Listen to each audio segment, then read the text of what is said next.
Google Pixel Watch 3, where do I even begin? There are so many upgrades for this year's Google smartwatch. Let me take you through the biggest ones. Right off the bat, the number one thing that was on my wish list, if you saw any of my previous Pixel Watch videos, it was for a second size option. I have the 45mm size option. I can't believe I'm saying that. It used to just be 41, but now we have 45. And that's not the only design change for this year. The bezels are thinner, another top wish list item. On the Pixel Watch 45mm version, that means that there is 40% more display than on the previous gen Pixel Watch. But that's not all. The display is also brighter than before. Previously, it maxed out at 1,000 nits. Now it goes all the way up to 2,000 nits brightness, which is great when you're in sunny rooms, but it also goes all the way down to 1 nit, making it less of a distraction when you're in darker places, even with that always-on display enabled. Right here on my watch face, I can open up the Fitbit app, and that's where I'm gonna manage all of the fitness tracking features related to the Pixel Watch 3. A lot of it is gonna be familiar from before, but there are a few new upgrades in the Fitbit experience. Oh, one sec, I gotta take a picture of Jimmy Butler. The two new metrics that I think are most interesting and that you're probably going to want to take a look at daily is the readiness score and cardio load. Now, if you remember, Fitbit had the daily readiness score, but now it's just called readiness, and the algorithm has been updated, but not only that, it's actually now free to use. It used to be locked behind Fitbit Premium, which costs about $8 per month.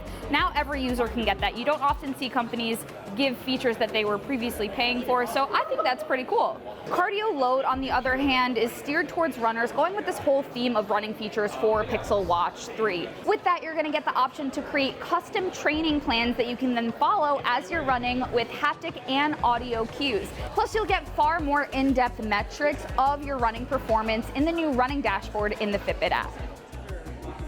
Nothing too new in terms of sleep tracking. However, this is a sleep tracker. Fitbit Premium will give you all the more advanced sleep tracking metrics. Now at night, there's an auto bedtime mode that will make sure that your watch kicks in to turn off the always on display, turn off your notifications so that you're not disturbed. Then when the watch detects you wake up in the morning, it'll turn those things off, go back to normal, but more than that, give you a morning brief with all the information you might want to know for the day ahead, including your readiness score, if everything with your body is, normal, plus things like the weather and your events for the day.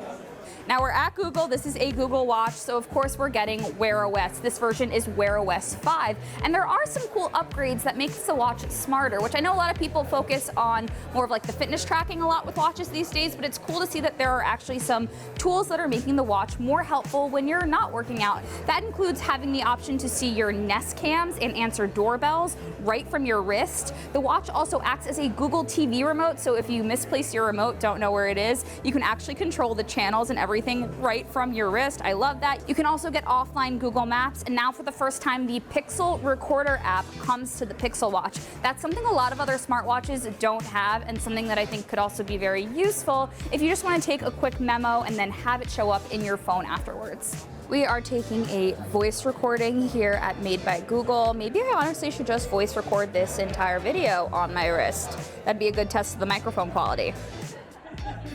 Really quickly, I'll mention battery life and charging. Battery life isn't actually that much improved. You're still going to get about 24 hours with normal use, but the battery saving modes have been improved. They'll kick on automatically when your watch is at 15% and actually let your watch last up to 36 hours, which is a good improvement from before. This is partially due to improvements with Wear OS 5 and partially due to the new dual chip architecture powering the Pixel Watch 3. Finally, the Pixel Watch 3 has faster charging before. If you use the included USB-C cable with your own supplied 30-watt charger, you'll be able to charge up the Pixel Watch up to 20% faster than before.